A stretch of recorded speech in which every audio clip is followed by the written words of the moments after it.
പരിപാടികളിൽ ഉൾപ്പെടെ ഇപ്പോൾ സിനിമാ താരങ്ങളുടെ സാന്നിധ്യം ഉറപ്പിക്കാൻ എല്ലാവരും ശ്രദ്ധിക്കാറുണ്ട്. ഒരു താരപരിവേഷം കിട്ടാൻ അത് ഉപകരിക്കും.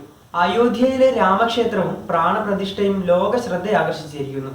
സെലിബ്രിറ്റികൾ ഉൾപ്പെടെ നിരവധി പേർ ചടങ്ങിനെത്തും.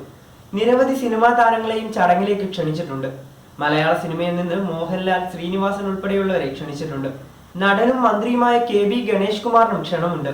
ക്രിക്കറ്റ് ഇതിഹാസം സച്ചിൻ തെണ്ടുൽക്കർ ചടങ്ങിലേക്കുള്ള ക്ഷണക്കത്ത് സ്വീകരിക്കുന്ന ചിത്രം കഴിഞ്ഞ ദിവസം പുറത്തു വന്നിരുന്നു. സച്ചിന് പുറമെ വിരാട് കോഹ്ലി, രജനീകാന്ത്, രൺബീർ കപൂർ, ആലിയ ഭട്ട്, ജാക്കി ഷറഫ് മകൻ ടൈഗർ ഷറഫ് തുടങ്ങി നിരവധി പേരെ ഇതിനോടകം ക്ഷണിച്ചിട്ടുണ്ട്. അതിനിടെ അയോധ്യയിലെ രാമക്ഷേത്രത്തിന് സമീപത്ത് ഭൂമി സ്വന്തമാക്കിയിരിക്കുകയാണ് ബോളിവുഡ് താരം അമിതാഭ് ബച്ചൻ. 7 സ്റ്റാർ എൻക്ലേവിൽ ബച്ചൻ സ്ഥലം വാങ്ങിയതായാണ് റിപ്പോർട്ട്. മുംബൈ ആസ്ഥാനമായി പ്രവർത്തിക്കുന്ന ഹൗസ് ഓഫ് അഭിനന്ദൻ ലോധയിൽ നിന്നാണ് ബച്ചൻ സ്ഥലം വാങ്ങിയത്.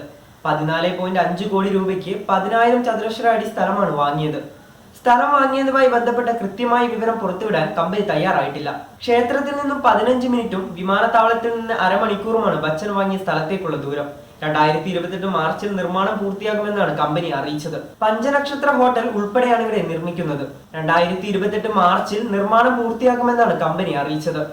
അയോധ്യയ്ക്ക് തന്റെ ഹൃദയത്തിൽ പ്രത്യേക സ്ഥാനമുണ്ടെന്നാണ് അമിതാഭ് ബച്ചൻ പറഞ്ഞത്.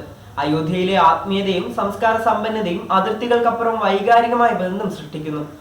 ആഗോള ആത്മീയ കേന്ദ്രത്തിൽ ഒരു വീട് നിർമ്മിക്കാൻ താൻ ആഗ്രഹിക്കുന്നുവെന്നും ബച്ചൻ പറഞ്ഞു. അയോധ്യയിൽ നിന്നും 4 മണിക്കൂർ ദൂരമുള്ള പ്രയാഗ്രാജാണ് അമിതാഭ് ബച്ചന്റെ ജന്മസ്ഥലം.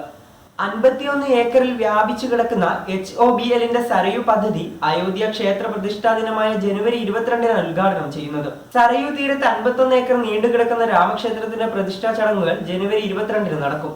പ്രധാനമന്ത്രി നരേന്ദ്രമോദി ഉൾപ്പെടെയുള്ള 11,000 ക്ഷണിക്കപ്പെട്ട അതിഥികൾ ചടങ്ങിൽ പങ്കെടുക്കും.